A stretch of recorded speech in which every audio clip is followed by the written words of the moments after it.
திருத்தமிழ் உறவுகளுக்கு வணக்கம். அன்பார்ந்த ஆசிரியர்களே, ஆசிரியர் சம்பந்தமான வழக்குகளை, செய்திகளை தொடர்ந்து நம்ம காணொலியாக பதிவிட்டு வருகிறோம்.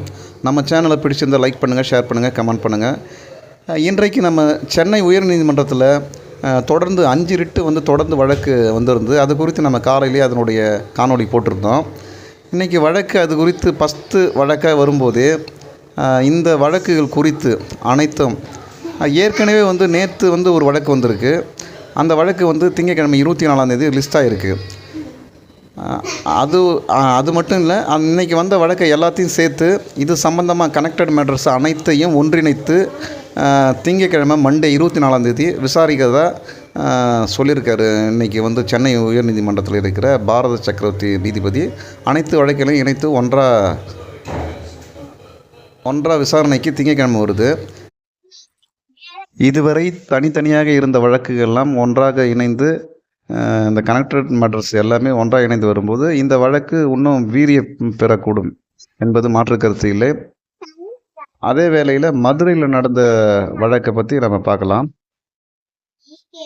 மதுரையில் இரு நீதிபதி அமர்வில் அதாவது கவர்மெண்ட் தரப்பு அப்பீல் செஞ்ச வழக்கில் 29 வழக்கு விசாரணை பட்டியலில் இருந்தது. ஆனால் மதியம் வரைக்குமே 27 வழக்கு வரை மட்டும்தான் விசாரணை நடைபெற்றது.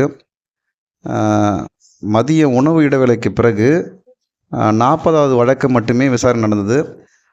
28லிருந்து 39 வழக்கு நாளைக்கு விசாரிக்கிறேன்னு சொல்லி முடிச்சிட்டாங்க அந்த கோர்ட்டு அறையணில். அதே வேளையில் தனி நீதிபதி அமர்வில் RN மஞ்சுளா அமர்வில் இந்த வழக்கு 4:30 மணிக்கு மேலே வந்தது. வழக்கு நம்மளுக்கு நம்பர் ஐட்டம் 41ஆவதாக இருந்தது. 40 வழக்கு முடிந்து அந்த 41ஆவது வழக்கு விசாரிக்கல 42வது வழக்காக வந்தது. 42வது வழக்கு வரும்போது 41ஆவது வழக்கு குறித்து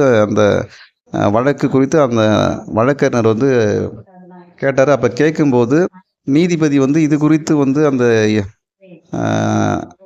இரு நீதிபதி அமர்வில் 27 வரைக்கும் தான் போச்சு, 28 வரல, 29 வரல அப்படின்னு சொன்னாங்க. அப்படி அதை கேட்டாங்க, அங்கே டிஸ்கஸ் பண்ணாங்க. அப்புறம் இந்த வழக்கை ஒரு வாரத்துக்கு அப்புறம் தள்ளி வச்சுருக்காங்க. ஒரு வாரத்துக்கு அப்புறம் பார்த்துக்கலான்ற மாதிரி தள்ளி வச்சுருக்காங்க. இதுதான் இன்றைக்கி மதுரையில் நடந்த நிகழ்வு.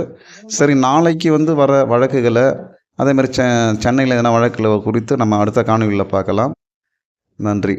ஆசிரியர் சம்பந்தமான வழக்குகளை, செய்திகளை உங்கள்கிட்ட சேர்க்குறேன். உங்களுக்கு பிடிச்சிருந்தால் நம்ம சேனலில் லைக் பண்ணுங்கள், ஷேர் பண்ணுங்கள், கமெண்ட் பண்ணுங்கள். நம்மளுக்கு வேலை பளுவின் காரணமாக தான் உடனடியாக அப்டேட் கொடுக்க முடியல. நன்றி.